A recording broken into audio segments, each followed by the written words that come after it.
Góðan dag öllsömmul og verið velkomin á þessa kynningar Hafrannsóknastofnunar á ástandi fiskistofna og aflaráðgjöf fyrir fiskveiðiárið 2022-2023. Eitt af mikilvægastu hlutverkum Hafrannsóknastofnunar að veita stjórnvöldum ráðgjöf varðandi sjálfbæra nýtingu á lifandi auðlindum í sjó og ferskvatni á grundvelli sjálfbærni og nýtingarstefnu stjórnvalda. Veiðiráðgjöf stofnunar byggir á alþjóðasamningum sjálfbærni og nýtingu auðlinda og einnig fjallað stofnmat og ráðgjöf fyrir flest okkar nytjastofna hjá Alþjóða Hafrannsóknaráðinu sem staðsett í Kaupmannahöfn. Sú varúðarnálgun sem ráðið notar við ráðgjöf og markmiðum hámarksafrakstur einnig leiðarljósið í ráðgjöf Hafrannsóknastofnunar. Í dag munum við kynna ráðgjöf hámarksafla fyrir 27 tegundir en árlega veitir stofnunin ráðgjöfum í ríflega 35 stofnum auðlinda hafsins. Það ekki hægt að veita ráðgjöfum alla nytjastofna á sama tíma og því einnig veitt ráðgjöfum veiðimöguleika á öðrum tímum þegar niðurstöður mælinga eru komnar. Þannig að til dæmis ráðgjöfum rækjustofna veitt í haust eftir leiðangra sumarsins og haustsins. Ráðgjöf í hrognkelsi kemur eftir leiðangra í mars. Ráðgjöf loðnu, upphafsráðgjöf kom í desember síðastliðnum og voru 400.000 tonn fyrir komandi fiskveiðiár og verður endurskoðað að loknum mælingum í september í haust. Ráðgjöf eitt af og gagnarsöfnun vegna ráðgjafar eitt af stærstu verkefnum sem stofnunin sinnir og gagnarsöfnun og úrvinnsla vegna ráðgjafarinnar stendur í raun yfir allt árið og margir starfsmenn sem koma þeirri vinnu. Vinna við úrvinnslu gagna og undirbúning ráðgjafar hefur staðið yfir allt frá áramótum og mikill fjöldi starfsmanna komið að því. Ég vil því nota þetta tækifæri og þakka öllum þeim stóra hópi starfsmanna sem hefur lagt mikið á sig til þess að hægt að veita þá ráðgjöf sem við erum með, bæði á sjó, í sýnatöku, úrvinnslu og gagnagreiningu. Vinnan við ráðgjöfina hefur á undanfarnum mánuðum verið undir forystu Bjarka Þórs Elvarssonar sem mun kynna ráðgjöfina hér á eftir, en einnig hefur mikið reynt á ritstjórn skýrslunar sem stór hópur undir stjórn Kristjáns Kristinssonar. Á vefsíðu okkar verður innan skamms opnað fyrir ráðgjöfina en þar auk ráðgjöfum einstaka stofna hægt að finna samantekt fiskveiða á Íslandsmiðum, auk sérstaks kafla vistkerfi sjávar. Þar meðal annars fjallað helstu breytingar í vistkerfum og áhrif veiða á vistkerfið.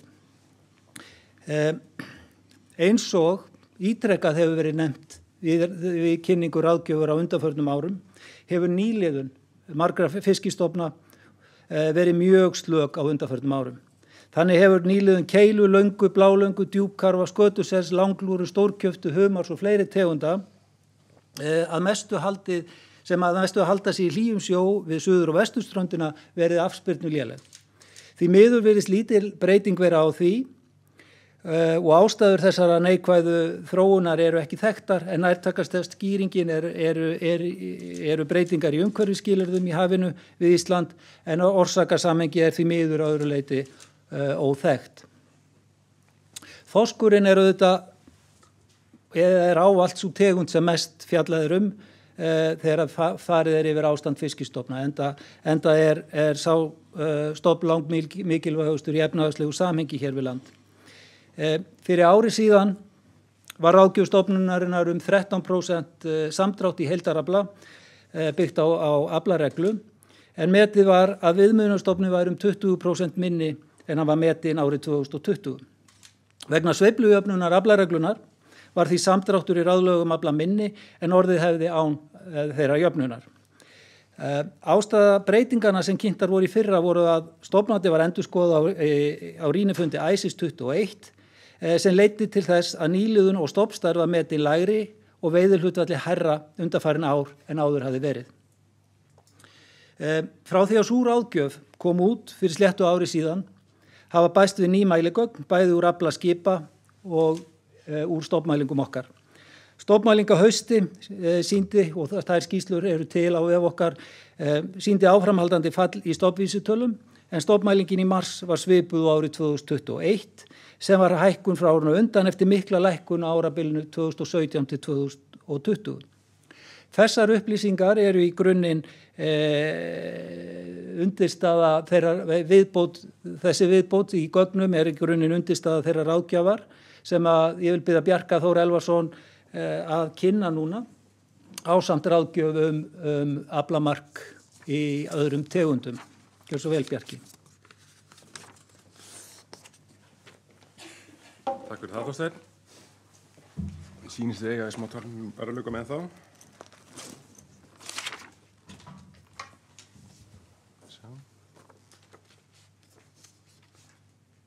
Já, takk fyrir. Heyrðu, við skulum bara vinda okkur beint í þetta. Við byrjum á þorskinu. Þar ráðgjöf samkvæmt aflareglu 208.846 tonn og ástæðan fyrir þessari lækkun einna helst sú að vegna þess að við lækkuðum viðmiðunarstofni eins og Þorsteinn minntist á áðan, mat okkar viðmiðunarstofni eins og Þorsteinn minntist á hérna áðan í fyrra og sveiflujöfnun í aflareglu. Þar sjáum við að viðmiðunarstofnin núna metin í kringum 976.000 tonn sem í örlítil hækkun frá matinu okkar í fyrra en þó minna heldur en það sem við höfum sáum kringum 2015. Ástæðan fyrir þessari lækkun sem við sjáum frá 2015 er í raun tvíþætt. Það annars vegar það breyting á mat okkar og raunverulega ámat sem við vorum með í þorski í árunum fram til 2020 og auk þess var slök nýliðun í kringu 2013-2016 og við sjáum þá núna að stofnin því lægri. En góðu fréttin þó þær að við höldum að 2019 árgangurinn sé nú með því stærsta sem við höfum séð í næstu 30 ár en þó er hann langt frá því sem við sáum fyrir 1980. Nú, forseti ráðgjafarinnar, við veitum ráðgjöf samkvæmt aflareglu og markmiðið með aflareglunni, í aflareglunni markmiðið að reyna að dempa sveiflur milli ára og með því að vega til helminga aflamarkið í ár og 20% viðmiðunarstofnsins í ár. Og þegar við tökum þessar tölur saman, aflamarkið frá því fyrra sem var 373.000 tonn og viðmiðunarstofnin sem þá 976.590 tonn, fáið þessi 208.846 tonn sem þá 6% lækkun. En ég vil það taka fram að án þessar sveiflujöfnunar væri ráðgjöfin þeim minni eða 12% lækkun. Já. Nú, það til nokkra leiðir til að kanna hvernig líkanið passar við gögn og raunverulega meta gæði líkansins. Hérna sjáum við eina þeirra, þar hérna verið að bera saman stofnþróun úr stofnvísitölum Hafrannsóknastofnunar, úr stofnmenningarleiðingurum, þá bæði á vori og hausti, sem þá sýnt með punktum á þessari mynd, meðan við erum með línu sem þá úttak úr stofnmatinu. Og við sjáum stórt séð að stofnmatið nær að fylgja þessum breytingum sem í vísitölunum okkar. En eins og Þorsteinn sagði hérna áður, þá virðist vera sem að haustaralið að gefa svartsýnni mynd heldur en vorralið. Og þó að við höfum séð sambærilega hluti gerast áður, það að segja að við sáum að haustaralið var bjartsýnna heldur en vorralið í kringum 2008-2010, þá þetta eitthvað sem við viljum fylgjast með og munum fylgjast með í komandi stofnmenningarleiðangurinn. Samræmi milli ára annar mælikvarði sem við notum til þess að bera saman stofnmatið og við sjáum hér greinilega að hvenær stofnmatinu var grunni stofnmatisins eða stofnmatsuppsetningunum var breytt í fyrra, en við sjáum hins vegar að þegar við skoðum samræmi milli stofnmatsins í ár og stofnmatsins í fyrra sem að samræmi mjög gott. Einna helst má sjá mun á milli viðmiðunarstofnsins í fyrra og viðmiðunarstofnsins og mats okkar á viðmiðunarstofninum í ár og þessi munur einna helst tengdur breyttri þessi munur á milli aflaþyngdarspár og þyngdarspár og og mat okkar á aflaþyngdum í ár. Þessi aflaþyngdum í fyrra með þau gögn sem við safnum í fyrra. Nú horfurnar, þar sjáum við að eins og ég sagði áður að árgangarnir frá 2013 og 2016 þeir eru metnir hafa verið metnir lélegir og þeir hafa verið stór hluti af viðmiðunarstofni en aðrir árgangar hafa verið nálægt við 10 ára meðaltali. Við sjáum samt að 2019 árgangurinn og vísbendingar um 2020 árgangurinn séu yfir meðaltali, þannig að við gerum ráð fyrir því á næstu árum að stofnum muni fara hægt vaxandi. En við þó munum ekki sjá neinar stórkostlegar aukningar fyrir að við sjáum stóra árgangar koma inn í stofnun í líkingu við það sem við sáum fyrir 1980. Næst að ýsan. Þar erum við að sjá ráðgjöfund 62.219 tonn sem 23% hækkun frá núverandi fiskveiðiári. Þar eru stóra árgangar á leiðin inn í viðmiðunarstofninn og við gerum ráð fyrir því að viðmiðunarstofninn fari vaxandi og það má líka benda á það að það eru fleiri árgangar núna í veiðinni heldur en hefur verið sem er sjálfur sér afleiðing af því afleiðing af lækkun á fiskveiðiánatölu. Ufsinn, þar er ráðlagt aflamark samkvæmt aflareglu 71.300 tonn. Það er 8% lækkun. Ástæðan fyrir þessari lækkun er sú að viðmiðunarstofninn er núna metin 17% lægri og það eru vísbendingar um það að stofninn hefur verið ofmetinn frá 2018. Og við gerum ráð fyrir því að aflamark muni halda áfram að draga saman vegna sveiflujöfnunar í aflareglu. Svo er það gullkarfinn. Þar erum við með aflamark samkvæmt aflareglu 25.545 tonn og þar munu 90% eða 22.991 tonn fara til Íslendinga samkvæmt samkomulagi við Grænland. Hér hefur afli verið umfram ráðlagt aflamark. Við sjáum að nýliðunin hefur verið léleg seinustu frá 2009 og við erum að sjá merki þess núna á hrygningarstofni að hann er kominn eftir að hafa náð hápunkti í kringum 2016-17 að hann er nú kominn að aðgerðamörkum sem þýðir það að við munum þurfa að draga verulega úr ráðgjöf til að tryggja það að stofnun eigi að haldast fyrir ofan varúðarmörk. Og sá litla vísir af nýliðum sem sjáum hérna nýlega mun vantarlega ekki komin í vegina fyrir 5-10 ár.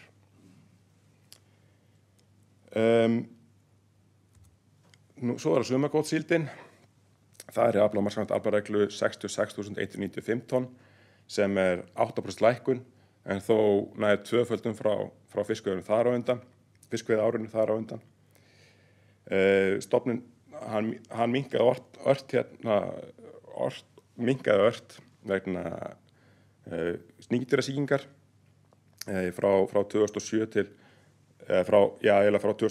2017-20 en hefur svo tekið vel við sér eftir góða nýliðun og vísbendingar eru um það að tíðni nýsmita í þessum árgöngum sé lægri en þó óvissa vegna þessar sníkjudýrasýkingar. Grálúðan, það er næstu engin breyting. Það er 26.710 tonn sem er það bil 60 tonn tákna aukning og þar fara 56,4% til Íslendinga eða 15.064 tonn sem samkomulagið við Grænland. Stofnmætið er mjög stöðugt, það er tiltölulega litlar breytingar milli ára en það er þó teikn á lofti í grálúðinni þar sem að vísitölur úr haustárali hafa verið að gefa eftir.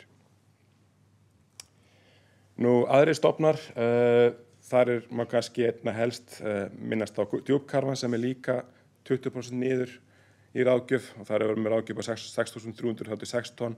Þar hefur verið að líka sjá lélega nýliðun.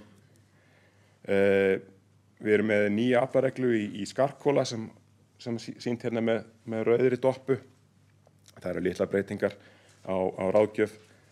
Lúðan, við höldum henni áfram leggjum ennþá til veiði að enga beinaveiðar.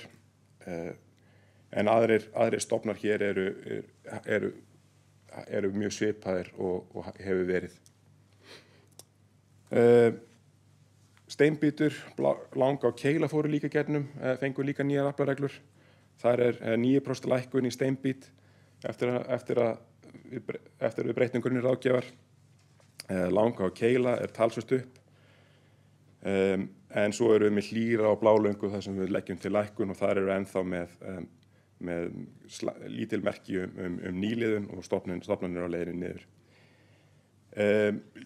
Aðrir stofnar eru svona svipaða stöðu, gulllaxinn töluvert upp, en þar eru við með góða nýliðun og litla beinasókn. En að öðru leyti þá eru litlar fréttir í öðrum tegundum. Þannig að lokum almennt má segja að fiskveiðiráðgjöfin fyrir næsta ár sé lægri en yfirstandandi fiskveiðiár. Þar vegur þyngst 6% lækkun í þorski. Það eins og ég sagði áður vegna lækkunar á viðmiðunarstofninum í fyrra og sveiflujöfnunar í aflareglu. En við gerum ráð fyrir því að þorskstofninn muni braggast aðeins á næstu 2-3 árum og þannig að lækkunarferli er vantarlega lokið í bili. Það 8% lækkun í ufsa vegna lækkunar í viðmiðunarstofni og það 20% lækkun í gullkarfa og stofnin við aðgerðamörk sem þýðir það að við munum þurfa að draga úr ráðgjöf. Þess má þó geta að við munum taka fyrir stofnmatið á rýnifundi hjá ICES en ég ger ekki ráð fyrir miklu breytingum eða byltingum þar. Það 23% aukning í ýsu þó vegna góðra nýliðunar og við vonumst til þess að þetta haldi áfram. Sumargotssíldin, grálaða og steinbítur og skarkóli eru svona svipuðum slóðum og hafa verið undanfarin ár og það aukning í keilu, löngu og gulllaxi. Svona að lokum þá vil ég segja að við erum frá nokkurn veginn að nálgast eitthvað svona jafnvægi fyrir flesta stofna en það þó blikur á lofti eins og Þorsteinn sagði áður að vegna lélegra nýliðunar undanfarið. Og það má sérstaklega nefna gullkarfa, djúpkarfa, blálöngu, skötusel og hlýra ásamt fleiri tegundum.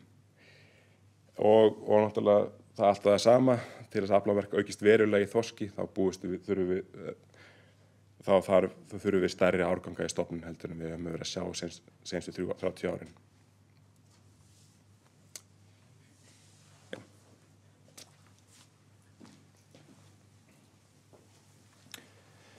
Takk fyrir þetta Bjarki, eins og þið sjáið þá var farið hratt yfir. Við erum tilbúin til að taka við spurningum. Við erum hér með sérfræðinga í mörgum tegundana líka. Til þess að þeir sem fylgjast með á streyminu geti heyrt spurningarnar þá verðum við hér með mikrofóna og ef að ég opna fyrir spurningar, umræður.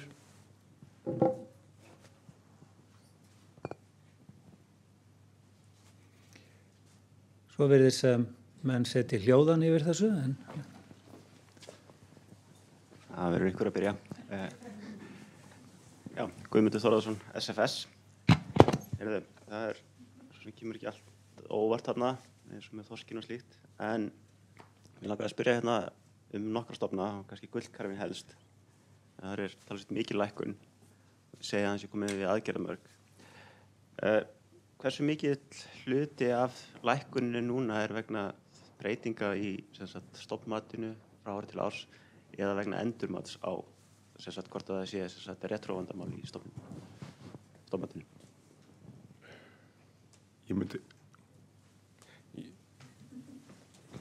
Ég held að Kristján vil svara þessa spurningu. Á karfa sérfræðingin. Já. Ég held að það sé 6% lækkun vegna endurmats, eða sem sagt út af endurmatinu frá því í fyrra og svo náttúrulega bara stofnin á niðurleið, mörguleyti líka vegna þess að við erum að fara svolítið yfir í ráðgjöf. Ég held að í fyrra hafi við farið hátt í 20% fram úr miðað við ráðgjöf eða miðað við aflamark sem að vera í fyrra. En þetta er ekkert nein breyting svona miðað við það sem höfum séð áður, þannig. Þannig að ég skildi því rétt að það er bara 6% vegna réttrófisins. Já. Okay. Svo er það síldin. Sýndir þarna að hún er að aukast frá síðast ári, en ráðgjöfin lækkar. Hvernig stendur á því? Það er einna helst vegna þess að við vorum með, það var í fyrra þá ofmátu við stærðina á 3 ára, nýliðin 3 ára inn í viðmiðunarstofninn og þannig að viðmiðunarstofninn var ívið stærri heldur en metið er hér og það er umverulega ástæðan fyrir því. Það er, núna er þessi nýliðin metin minni og þar að leiðandi er lækkunin. Ok, þannig að það var talsvert ofmat í fyrra á. Já. Svo bara, því ég nú mikill áhugamaður grálúðu. Þú segir að SMH sé að gefa eftir í grálúðinni, en stofnmatið er stöðugt. Hvernig stendur á því? Ég held að þú veitir það nú manna best, en ástæðan fyrir því er einfaldlega svo að afla sóknareyringu hefur verið góður. Við höfum samt svollar áhyggjur af því hvernig eindaskotnarnir inn í þetta líkan og það er einmitt ástæða þess að við erum líka á leiðinni með grálúðinni á rýnifundi á ISIS. Það er eitt af eindaskotnarnum inn í grálúðulíkanið byggir á er aflasóknareyringu frá botnvörpuveiðum Íslendinga og botnvörpuveiðar sem hlutfall af heildarafla hefur farið hratt minnkandi seinsta árum þar og núna seinast voru helmingurinn af veiðunum í Ísland tekin í net. Þannig að þetta og Íslendingar taka það bil 55% af heildarafla. Þannig að þetta þá í kringum þessi vísitala er byggð á 1/4 af heildarafla. Ok, það er gott að það áfara að skoða þetta. En svo kannski að lokum, það er kannski í þorskinum. Það talar að stofnmatið sé ekki að fylgja rallinu almennilega og það er vissulega áhyggjuefni. Þú sagðir í fyrirlestunum að þið mynduð skoða þetta sérstaklega. Stendur einnig í skýrslu ISIS þorskin sem er komið út núna að breytileiki eða óvissa í rallinu sé aukast og hvað ætlið að gera til þess að minnka þessu óvissu? Já, það er augnablikin snýst þetta mest það að bíða og sjá. Við fórum í gegnum uppfærslu á stofnmati núna í fyrra og þar sem við vorum með ákveðna forsendur það hvernig þetta myndi þróast og þannig að það er spurning ef við förum að sjá meiri mun á þessum tveimur vísitölum þá þurfum við væntanlega að skoða þetta betur. Þannig að í augnablikin eru að krossa puttana og sjá hvort þetta muni halda áfram eins og þetta hefur verið að gera, eða vona að þetta haldi ekki áfram eins og þetta hefur verið að gera. En ef svo þá þurfum við væntanlega að skoða þessa sögu betur. Það er þetta engar sérstakar rannsóknir fyrirhugaðar til þess að minnka þessa óvissu. Það er náttúrulega voðalega erfitt að breyta tímaröðum eins og þú veist. Við erum með haustmælingar á hverju ári sem við erum búin að vera að keyra núna síðan 96 og það breytingar við breytum ekki svona tímaröðum nema að úthugsa máli. Ok, takk. Fleiri spurningar? Artúr Bogason.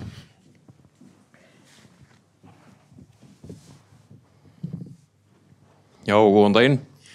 Ég með 3 spurningar.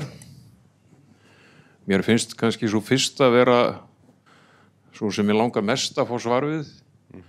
Og hún svo að undanfarin ár hafa margir ágætir menn skrifað gagnrýnar greinar í blöð og víðar á aðferðafræði og þessar stofnstærðamælingar og svo framvegis hjá Hafró.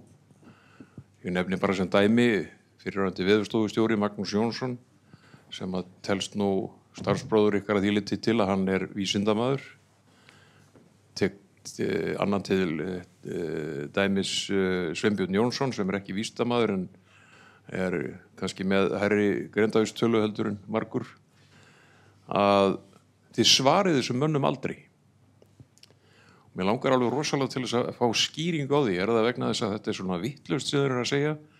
Eru þeir ekki svarsvirði eða hafið þið bara svona rosalega mikið að gera? Önnur spurning er, nú er það að mæla stofninn niður eina ferðin enn. Hvernig finnst ykkur þetta að passa við svona nýlega fréttir af vettfangi? Upp í Breiðafirði voru slegin öll met í nethafiðum á Íslandi, í sögu þorskveiða á Íslandi.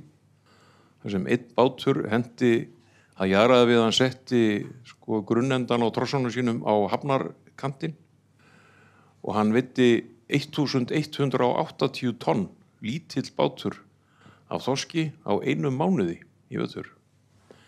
Skipstjórinn af þeim bát, hann fullyrti að það væri svo mikið af fiski í Breiðafirði að hann hefði aldrei séð hann aðeins og sló nú reyndar skemmtilegur tölu fram að það væri 1 milljón tonn af þorski í Breiðafirði. Ég veit ekki hversu nákvæm sú mæling er en ég tek alveg jafn mikið mark á því eins og sem að verða að kynna hér. Ég verð bara að viðurkenna það. Svo er þessi endalausa niðursveifla hjá okkur. Hvernig passar hún til dæmis við rallið sem er stunda núna stanslaust, nánast á hverjum einasta degi eða allavega flesta daga vikunnar sem heita strandveiðar, að meðalafli í strandveiðum hefur aldrei verið hærri. Og það er ekki hægt að skýra það með því að það séu einhverjir öflugri aðilar að koma inn. Því að þessi menn eru bara eldast og bátarnir eru eldast. Því að það er búið að smíða alveg heilan einn nýjan strandveiðibát frá því að þessar veiðar voru settar í gang 2009. Og þá spyr ég, hvernig finnst ykkur þetta stemma gengið á miðunum og þessar endalausu niðurmælingar? Og svo að síðustu þá vil ég gjarnan fá svona, já, kannski svona einhvers konar útskýring á því að þið vísið alveg stanslaust til þess að þessi ríkalega niðursveifla á hrygningarstofni og viðmiðunarstofni frá 2019 til 2021 sé vegna þess að þið hafi verið að leiðrétta stofnmatið. Væri hægt að fá einhvers konar mannamál á þetta? Hvað er það sem þið gerið í þessu endurmati á stofnmati sem að, já, svo ég nefnum dæmi að hrygningarstofnin 2019 hann var áætlaður 629.000 tonn rúm og núna 2021 þá er hann innan við 400.000 tonn. Það lítur að vera búið að kippa þá til í einhverja glugga í Excel-gælinu til þess að fá þetta út. Ég myndi gjarna vilja fá einhverja útskýringar. Takk. Já, ég hafði náttúrulega margar spurningar sem þú ert með varðandi upplifun og varðandi þetta með að við séum að sjá góða aflabrögð. Það er svo sem kemur okkar ekki óvart og kemur heima saman við okkar mælingar. Við erum að sjá til dæmis að viðmiðunarstofninn þó hann hafi gefið aðeins eftir núna þá er hann í hæstu hæðum miðað við það sem við höfum séð í minni lífstíð. Þannig að við erum að sjá það aflabröð sem að menn, já, kannski eru á par við það sem elstu menn muna. Við varðandi þetta dæmi sérstaklega í Breiðafirði þá kíktum við á aflasóknarreiningu eftir einstökum veiðarfæraflokkum og þar erum við að sjá þetta að aflasóknarreiningu í netum fer mjög vaxandi enda eru þau veiðarfæri að taka eiginlega stærsta þorskinn og það er sá hluti þorskins sem hefur verið farið mjög vaxandi á síðkastið. Og það er einmitt vegna þess að veiðihlutfallið hefur farið lækkandi. Það er nú það er í sjálfu sér er grunninum til ástæðan fyrir breytingum á stofnmatinu í fyrra var einmitt þetta að það voru það hefur orðið töluverð breyting á samsetningu stofnsins. Hann er orðinn stærri og hann er orðinn eldri Þannig að árgangar eru lengi í veiðinni sem þýðir það að við höfum eiginlega verri mælingu á hversu margir fiskar eru í sjónum. Vegna þess að það er bara það stór hluti af stofnunum sem við höfum ekki ennþá séð. Og nema náttúrulega bara með veiðum. Þannig já, ég vona ég hafa svarað einhverjum spurningum sem voru með. Vilt þú bæta ykkur við? Kannski að bæta við að því að þú nefnir Breiðafjörðinn og geng þar og það hafa vaknað spurningar tengsl Breiðafjarðar og Grænlands þar sem að eru fullyrðingar að mikið af fiski komi frá Austur-Grænlandi yfir til hrygningar og fari svo strax tilbaka. Því til að svara að við erum með verkefni sem við hófum á þessu ári til þess að reyna að svara því með sérstökum styrk í raun eða fjármagni frá ráðuneyti, þó ekki eins og við ætluðum okkur því að við höfum verið að einblína á merkingar til þess að skoða þetta núna, en það þarf að skoða þetta líka með tilliti til erfðafræðar og við höfum verið að safna sýnum þar, en við erum ekki komin lengra en þetta er klárt verkefni til þess að skoða. Varðandi það að við svörum ekki nógu vel þegar menn að skrifa greinar, þetta er bara hlutur sem við þurfum að taka til okkar. Það er alveg rétt, við svörum ekki alltaf og í grunninn kannski mjög sjaldan. Við erum með ráðgjöf, við erum með forsendur ráðgjafar, við erum með ráðgjafarskjöl, við erum með tækniskjöl, við erum í raun með útskýringar á öllu því sem við erum að gera á mjög náinn hátt og ítarlegan og það er í raun okkar ráðgjöf, það er í raun okkar vitneskja, en við megum alveg taka til okkar að svara betur þegar svona hlutir koma. Varðandi það sem þú spurðir síðast, það er þá hvernig anskotan eða hvað þú hvernig orðaður værum að gera í þessu. Nei, það var svona, já, kannski vegna þess að maður eru svo oft heyrta frá þeir gegnum tíðina, en það er spurning Einar Hjörleifsson sem er okkar helsti sérfræðingur í stofnmati á þorski, hvort þú hafir við þetta eitthvað að bæta. Við að bæta svör Bjarka varðandi af hverju við erum með þessa breytingu. Það er náttúrulega fyrst og fremst að við erum bæði í aflanum og í rallinu að sjá eiginlega mælingar sem við höfum aldrei séð áður og stofnmatur í sjálfum sér, hluta stofnmatur er byggt á forsögunni og þegar við erum að sjá svona magna fiski, eldri fiski, bæði í rallu og í afla, þá höfum við ekki sögulega til að stigast við. Það má eiginlega segja að það í eldri fiski sé rallið ekki með nema 10 ára gamalt. Því að við erum að fá mælingar núna sem við sáum aldrei til dæmis í fyrstu 20 árum í rollunum. Ég vil nú hins vegar halda því til haga hér að stofnin er nú enn sterkur. Minna á það að stofnin jókst frá aldamótum úr 200.000 tonna hrygningarstofni í 500.000 tonn og þó að sé lækkun núna 100 eða 150.000 tonna, það er eðlileg sveifla. Og þessi stærð hrygningarstofni höfum við eiginlega ekkert séð hérna síðan eiginlega í kringum fyrir 1970. Þannig að þessi samanburður annars vegar á skammtíma samanburður á lækkun í stofni versus það sem er eiginlega heildarmyndin og stofnin hefur aukist verulega síðustu 20-30 árin. Ég held að maður verið að halda því svolítið til haga og það kemur ekkert á að aflabrögðin séu góð hjá veiðimönnum. Það er í raun og eðlileg skýring á því að stofnan hefur stækkað vegna sem lækkað veiðalagi. Takk fyrir þetta. Fleiri spurningar?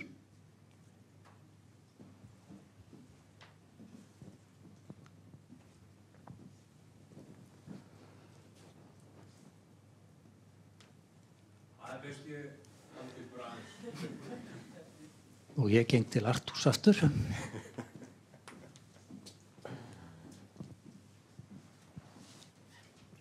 Kannski spurning til Einars í framhaldi af því sem að hann taldi eðlilega sveiflu var að ræða.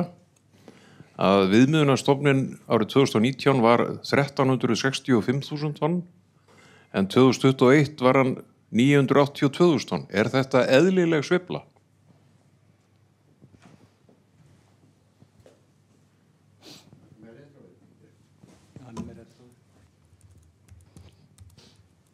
Já.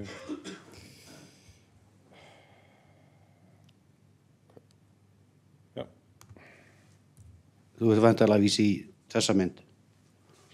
Ég að vísa í gamla skýrslu Já. Þetta eru, hver lína þarna er eiginlega myndir sem var í skýrslu hvers árs. Þannig að þetta eru hérna vísað í eldri gögn og rauða línan er það sem við metum núna.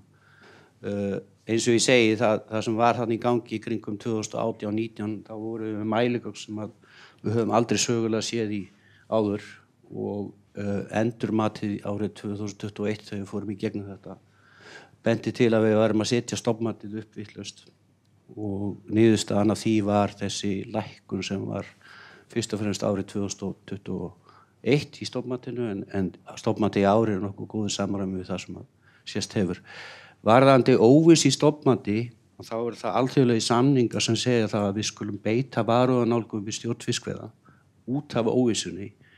Hvort að þessi óvissa hér sem birtist hér eins og í myndinu Hrygningarstofnun efst til vinstri er óeðlilega mikil að þá teljum við og höfum metið það að aflareglan núverandi og markmiðum að taka 20% stofni innihaldi svona óvissu. Þessar óvissur hefur við séð síðast í kringum aldamótin. Eftir það var stofnmatið tiltölulega stöðugt þangað til síðustu árin. Og ég held að ég sé búin að benda á það hver ástæðan er fyrir þessu endurmati hér á síðustu árum og það er fyrst og fremst að við erum að upplifa nýja tíma. Við erum að upplifa fisk, gamlan fisk sem er í stofni sem við höfum aldrei séð áður og þá er erfitt að bera það saman við fyrirmælingar.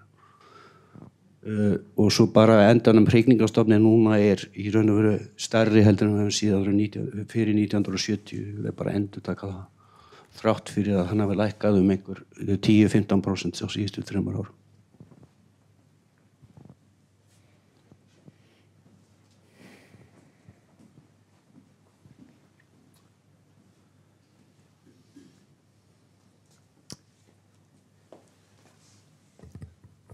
Ég sé ekki fleiri hendur á lofti, þannig að ég vil bæði þakka ykkur sem hér eru í Hafnarfirðinum með okkur og ég sá ekki betur en á 300 manns hafa fylgst með okkur á streymi. Við munum í dag og næstu daga halda áfram með kynningar fyrir hagsmunasamtök, Alþingi og fleiri ef að þess verður óskað. Þannig að það er þessar kynning og við erum tilbúin í samræður hvern og einn stofn og ráðgjöfina almennt hvenær sem að menn þess óska.